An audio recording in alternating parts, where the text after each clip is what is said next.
France Europe মহাদেশের একটি সুন্দর, উন্নত এবং শক্তিশালী দেশ। এই দেশটি তার ইতিহাস এবং বিখ্যাত খাবারের জন্য সারা পৃথিবীতে পরিচিত। ফ্রান্সের রাজধানীর নাম হচ্ছে প্যারিস। প্যারিসকেই অনেকেই বিশ্বের সবচেয়ে সুন্দর শহরগুলোর একটি বলে মনে করেন। এখানে রয়েছে পৃথিবীর বিখ্যাত আইফেল টাওয়ার। প্রতি বছর এইখানে কোটি কোটি মানুষ ভ্রমণ করতে আসে। আজকের ভিডিওতে আমরা জানব ফ্রান্সের ভৌগোলিক অবস্থান, ইতিহাস এবং কিছু মজার ও অবাক করা তথ্য। ট্রিবান বাংলায় নতুন হলে সাবস্ক্রাইব করতে ভুলবেন না। ফ্রান্স ইউরোপ মহাদেশের পশ্চিমাংশে অবস্থিত একটি বড় দেশ। ফ্রান্সের মোট আয়তন প্রায় 6,43,801 বর্গ কিলোমিটার। এটি ইউরোপ মহাদেশের একটি দেশ এবং আয়তনের দিক থেকে বাংলাদেশের প্রায় 4.3 গুণ বড়। ফ্রান্সের উত্তরে রয়েছে ইংলিশ চ্যানেল এবং উত্তর সাগর। এই সমুদ্রপথই ফ্রান্সকে যুক্তরাজ্যের কাছাকাছি নিয়ে এসেছে। দক্ষিণে রয়েছে ভূমধ্যসাগর। এই সমুদ্রের তীরে অনেক সুন্দর সুন্দর সৈকত রয়েছে। আর পশ্চিমে রয়েছে বিশাল আটলান্টিক মহাসাগর। এই উপকূল ধরে অনেক বড় বড় বন্দর তৈরি হয়েছে। দক্ষিণ পশ্চিমে রয়েছে স্পেন এবং ছোট্ট দেশ আন্দেরা। ফ্রান্সের মোট স্থলসীমা প্রায় 2,900 কিলোমিটারেরও বেশি, আর উপকূল রেখার দৈর্ঘ্য প্রায় 3,400 কিলোমিটার। ফ্রান্সে অনেক নদী রয়েছে, তার মধ্যে সবচেয়ে বেশি পরিচিত হচ্ছে সেন নদী। এছাড়াও রয়েছে লেয়ার, রোন, গ্যারন এবং রাইন নদী। এই নদীগুলো ফ্রান্সের কৃষি, নৌপরিবহন এবং মানুষের দৈনন্দিন জীবনে বড় ভূমিকা রাখে। ফ্রান্সের দক্ষিণ পূর্ব অংশে অবস্থিত বিখ্যাত আল্পস পর্বতমালা। এটি ইউরোপের সবচেয়ে বিখ্যাত এবং সুন্দর পর্বতমালাগুলোর একটি। এই পর্বতমালাগুলো শুধু ফ্রান্সেই নয়, ছড়িয়ে রয়েছে ইতালি, সুইজারল্যান্ড, অস্ট্রেলিয়া এবং জার্মানি সহ বহু দেশে। ফ্রান্সের আল্পস অঞ্চল বরফে ঢাকা উঁচু পাহাড়, গভীর উপত্যকা এবং সবুজ বনভূমির জন্য সারা পৃথিবীতে পরিচিত।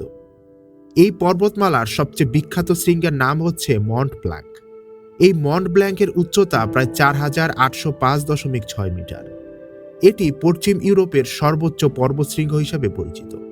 প্রতি বছর বিশ্বের বিভিন্ন দেশ থেকে হাজার হাজার পর্বতারোহীরা এখানে আসেন। শীতকালে আল্পসের পাহাড়গুলো মোটা বরফে ঢেকে যায়।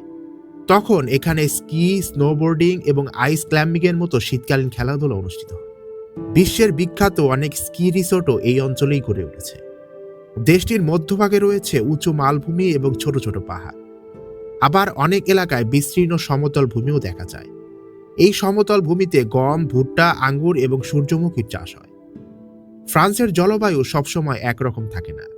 উত্তর ও পশ্চিম আবহাওয়া তুলনামূলকভাবে ঠান্ডা এবং বৃষ্টিপ্রবণ। দক্ষিণে গ্রীষ্মকালে বেশ গরম পড়ে। আল্পস অঞ্চলে শীতকালে প্রচুর তুষারপাত হয়। এই ফ্রান্সে 4টি ঋতুই খুব স্পষ্টভাবেই দেখা যায়। বসন্তে চারিদিকে নানা রঙের ফুল ফোটে, গ্রীষ্মে আবহাওয়া উষ্ণ থাকে, শরতে গাছের পাতা হলুদ ও লাল হয়ে যায়, আর শীতে অনেক এলাকায় তুষার পড়ে। ফ্রান্সে অনেক বন, নদী, পাহাড়, জলাশয় এবং সবুজ মাঠ রয়েছে। এই প্রাকৃতিক সৌন্দর্যের কারণেই দেশটিতে প্রতি বছর বিশ্বের বিভিন্ন দেশ থেকে কোটি কোটি পর্যটক বেড়াতে আসেন। সুন্দর প্রকৃতি, অনুকূল জলবায়ু এবং বৈচিত্র্যময় ভূপ্রকৃতি ফ্রান্সকে বিশ্বের অন্যতম আকর্ষণীয় দেশে পরিণত করেছে। এইবার যদি আমরা ফ্রান্সের ইতিহাসের দিকে তাকাই, অনেক হাজার বছর আগে আজকের ফ্রান্সের বিভিন্ন অঞ্চলে ছোট ছোট মানব গোষ্ঠীরা বসবাস করত। তারা শিকার করত, মাছ ধরত এবং ধীরে ধীরে কৃষিকাজ তারা শিখে নেয়। খ্রিস্টপূর্ব 1ম শতাব্দীতে এই অঞ্চলের বড় অংশে গল নামের পরিচিত কেল্টিক জনগোষ্ঠীরা বাস করত। খ্রিস্টপূর্ব 58 থেকে 51 সালের মধ্যে রোমান সেনাপতি জুলিয়াস সিজারও এই গল আক্রমণ করেন। এরপর গত কয়েক বছর ধরে এই অঞ্চল রোমান সাম্রাজ্যের অংশ ছিল। রোমানরা এখানে নতুন নতুন শহর, রাস্তা, সেতু এবং জল আনার ব্যবস্থা তৈরি করে। তাদের ভাষা, সংস্কৃতি প্রভাব থেকেই পরে ফরাসি ভাষার বিকাশ ঘটে। খ্রিস্টীয় 5ম শতাব্দীতে রোমান সাম্রাজ্য দুর্বল হয়ে পড়ে।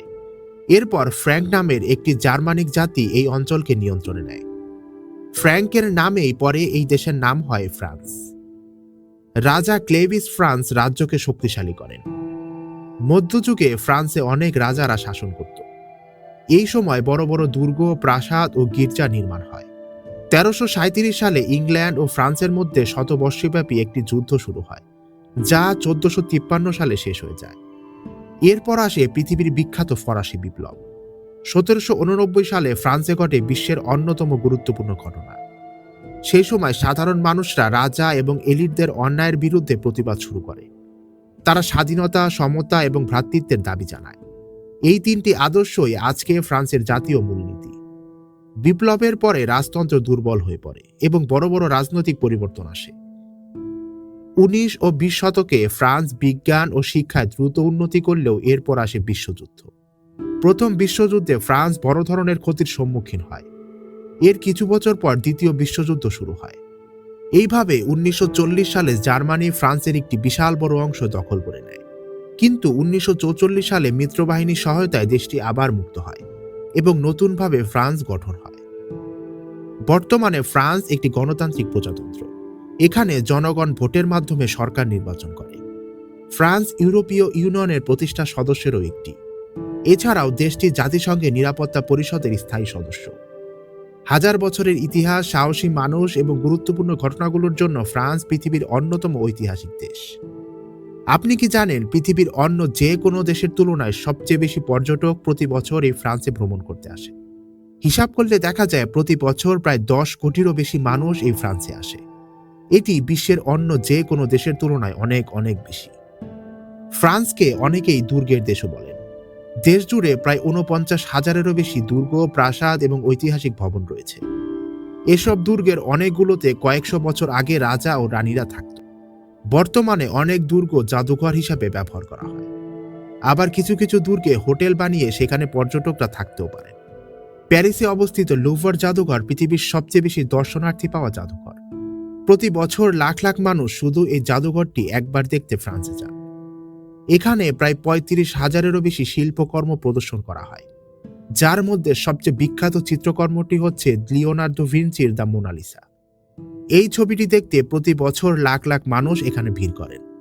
মজার বিষয় হচ্ছে লুভর ভবনটি একসময় একটি রাজকীয় দুর্গ ছিল। পরে এটি বিশ্বের অন্যতম বড় জাদুঘরে পরিণত করা হয়। এই দেশে একটি অদ্ভুত বিষয় ঘটে। শুনতে অবাক লাগলেও এটি একেবারে সত্যি। আইফেল টাওয়ার লোহা দিয়ে তৈরি, তাই ফ্রান্সের গরমে অনেক লোহা তাপের কারণে সামান্য প্রসারিত হয়। আর এইভাবে গ্রীষ্মকালে টাওয়ারটি উচ্চতায় কয়েক সেন্টিমিটার পর্যন্ত বেড়ে যায়। আর শীতকালে ঠান্ডার কারণে এটি আগের উচ্চতায় আবার ফিরে আসে। এই হিসাব করলে দেখা যায় প্রতি বছর গরমকালে আইফেল টাওয়ার কিছুটা বাড়ে, আবার শীতকালে তা কমে যায়। অনেকেই মনে করেন ফ্রান্সের সবচেয়ে বড় সীমান্ত জার্মানি বা স্পেনের সঙ্গে, কিন্তু আসল সত্যি হচ্ছে ফ্রান্সের সবচেয়ে বড় স্থল সীমান্ত ব্রাজিলের সঙ্গে। এটি সম্ভব হয়েছে ফরাসি গায়ানা নামের একটি ফরাসি অঞ্চল থাকার কারণে। ফরাসি গায়ানা দক্ষিণ আমেরিকায় অবস্থিত। এটি কোনো স্বাধীন দেশ নয়, বরং ফ্রান্সের একটি বিদেশি অঞ্চল। ফরাসি গায়ানা এবং ব্রাজিলের সীমান্তের দৈর্ঘ্য প্রায় 730 কিলোমিটার। এই কারণে ফ্রান্সের সবচেয়ে দীর্ঘ স্থল সীমান্ত ইউরোপে নয়, বরং দক্ষিণ আমেরিকায়। এই তথ্য শুনে অনেক মানুষ প্রথমবারের মতো অবাক হয়ে যান। ফ্রান্স শুধু সুন্দর দেশই নয়, আধুনিক প্রযুক্তিতেও এগিয়ে রয়েছে। দেশটির সবচেয়ে বিখ্যাত ট্রেনের নাম হচ্ছে TGV। এটি বিশ্বের অন্যতম দ্রুতগতি যাত্রীবাহী ট্রেন। সাধারণ চলাচলের সময় এই ট্রেন ঘন্টায় প্রায় 320 কিলোমিটার বেগে ছুটতে পারে। 2007 সালে একটি বিশেষ পরীক্ষায় TVG ঘন্টায় প্রায় 574.8 কিলোমিটার গতিতে চলার বিশ্ব রেকর্ড করে। এইবার যদি আমরা ফ্রান্সের খাবারের দিকে আসি, ফ্রান্সের খাবারের কথা বললে পনিরের নাম অবশ্যই আসে। এই দেশে প্রায় 400টিরও বেশি ভেরিয়েন্টের পনির পাওয়া যায়।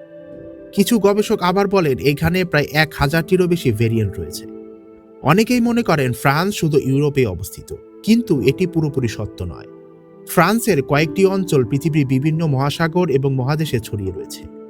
এর মধ্যে রয়েছে ফরাসি গায়ানা, গুয়াদুলুপ এবং মার্তিনিক। এই অঞ্চল আইনিভাবে ফ্রান্সেরই অংশ। সেখানকার মানুষও ফরাসি নাগরিক।